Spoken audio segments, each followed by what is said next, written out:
Hello दोस्तों, आप सभी का हमारे यूट्यूब चैनल पर हार्दिक दिल से स्वागत है। दोस्तों, अगर आप चैनल पर नए हो तो चैनल को सब्सक्राइब जरूर कर दें। तो दोस्तों, बीटेक थर्ड सेमेस्टर वालों का पहला एग्जामिनेशन 24 को हो गया है। भाई उस एग्जामिनेशन को देने के बाद बहुत सारे स्टूडेंट जो कि डिफरेंट डिफरेंट ब्रांच के हैं रेगुलरली कमेंट कर रहे थे कि भाई न्यूमेरिकल आ रहा है क्वेश्चन पेपर में। कोई कोई ब्रांच का दोस्तों टफ आया है, कोई कोई ब्रांच का बहुत ही ज़्यादा ईजी आया है, प्रीवियस ईयर क्वेश्चन पेपर पर बेस्ड ही आया है। जैसे कि आप मैकेनिकल थर्ड सेमेस्टर थर्मोडायनेमिक का पेपर इस बार का जो हुआ है वो उठाकर देख लीजिए, तो भाई आप पाओगे थ्योरी क्वेश्चन ना के बराबर आए हैं, मोस्टली न्यूमेरिकल क्वेश्चन ही आए हैं। और जब आप प्रीवियस ईयर के क्वेश्चन पेपर उठाकर देखोगे 17, 18, 19 जो कि ऑड एंड इवन दोनों सेमेस्टर इसमें इंक्लूड रहेंगे, तो भाई आप पाओगे कि न्यूमेरिकल ना के बराबर आए हैं। तो दोस्तों, आपको खुद ही अंदाज़ा लग जाएगा कि भाई मैकेनिकल फर्स्ट एग्जाम जो हुआ था थर्मोडायनेमिक का वो कितना टफ आया था। क्योंकि दोस्तों लास्ट प्रीवियस ईयर के जो 3 ईयर्स के क्वेश्चन रहते हैं वो सभी ने तैयार भी किए थे। जो इंपॉर्टेंट क्वेश्चंस मैंने प्रोवाइड किए थे वो भी तैयार किए थे, कुछ लोग मॉडल पेपर भी तैयार करके गए थे। इतना सब कुछ तैयार करने के बाद भी दोस्तों बहुत सारे जन का पेपर अच्छा नहीं गया है। वो कारण है भाई न्यूमेरिकल। अब दोस्तों मैंने मॉडल पेपर में प्लस आपको जो IMP प्रोवाइड किए थे, अभी तक दोस्तों मैंने जितने भी IMP प्रोवाइड किए हैं उनमें मैंने भाई न्यूमेरिकल किसी के लिए शेयर नहीं किए हैं। क्योंकि दोस्तों बीटेक में कोई ऐसा फिक्स नहीं रहता है कि इस टॉपिक से रिलेटेड आपके न्यूमेरिकल क्वेश्चंस आएंगे।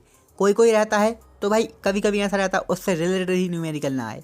उसके बाद आपको बता दें दोस्तों, जो न्यूमेरिकल आपके एग्जाम में आते हैं वो दोस्तों छोटे लेवल से लेकर गेट एग्जामिनेशन तक के पूछे जाते हैं। और मोस्टली दोस्तों एक ही न्यूमेरिकल में आपसे 3 या फिर 4 चीज़ें पूछ ली जाती हैं। अगर मैं मॉडल पेपर में या फिर IMP क्वेश्चंस में न्यूमेरिकल इंक्लूड करता तो फिर भाई थ्योरी कौन पढ़ता।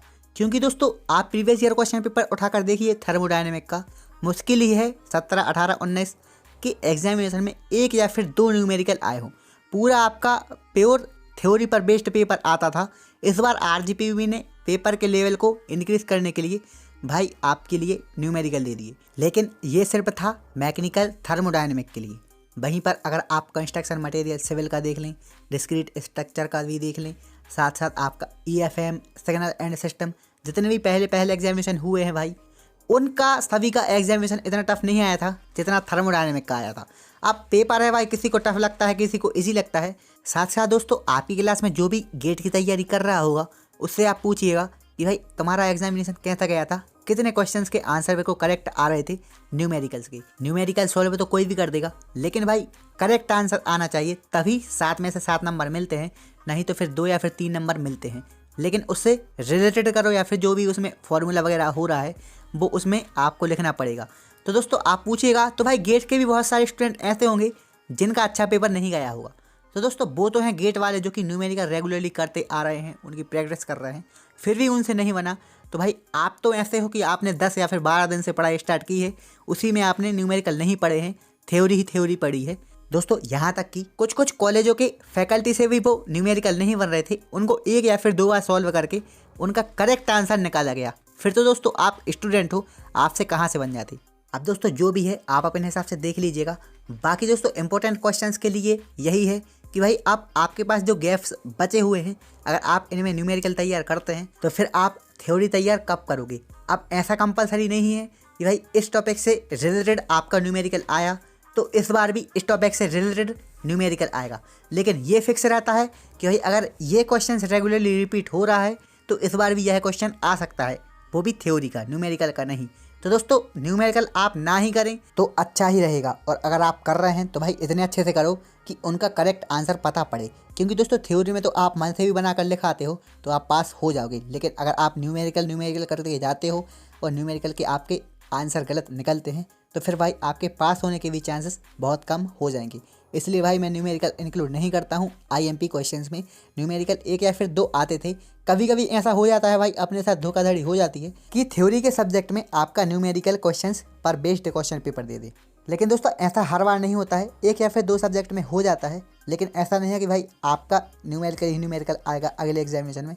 इसलिए भाई जो हो गया तो उसे छोड़ो, आपका जो अगला एग्जामिनेशन है उस पर ध्यान दो। बाकी दोस्तों आपकी मर्जी, आपको जैसा करना हो। लेकिन दोस्तों मैं आपको एक बार और बता दूं कि भाई आपको पता नहीं है ना मुझे पता है कि भाई पेपर में न्यूमेरिकल आने हैं या फिर थ्योरी, लेकिन अगर आप न्यूमेरिकल करेंगे तो भाई अच्छे से कर लेना जिससे कि करेक्ट आंसर आ पाए। टाइम वेस्ट मत करना, लेकिन दोस्तों अगर आप दूसरी जगह पर थ्योरी करते हैं तो दोस्तों थ्योरी में ऐसा रहता है कि अगर आप उस टॉपिक से मिलता जुलता भी लिख कर आ गए, उससे रिलेटेड कंटेंट लिख कर आ गए, तो भाई आपके पास होने के चांसेस बहुत ज़्यादा रहते हैं। वहीं पर अगर आप न्यूमेरिकल करते हैं तो भाई न्यूमेरिकल का आंसर अगर गलत आया तो मुश्किल ही है कि आपको वहाँ पर 2 या फिर 3 नंबर मिले। आपका पूरा क्वेश्चन जो आपने किया है सॉल्यूशन, उसको काट दिया जाता है और फिर उसमें आपके लिए नंबर नहीं दिए जाते हैं। इसलिए दोस्तों आप थ्योरी को प्रायोरिटी दीजिए।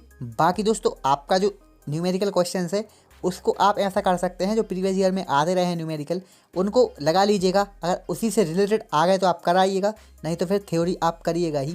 तो दोस्तों आई होप आप सभी को आइडिया लग गया होगा कि मैं क्या कहना चाहता हूँ। दोस्तों 1 या फिर 2 बार हमारे साथ धोखाधड़ी हो जाती है, लेकिन ऐसा नहीं कि हर बार हो। इसलिए भाई न्यूमेरिकल तो पढ़े ही, साथ साथ थ्योरी पर ज़्यादा ध्यान दें। तो दोस्तों अगर आप चैनल पर नए हो तो चैनल कर दे सब्सक्राइब, वीडियो कर दे लाइक। आप सभी को अगले एग्जामिनेशन के लिए बेस्ट ऑफ लक।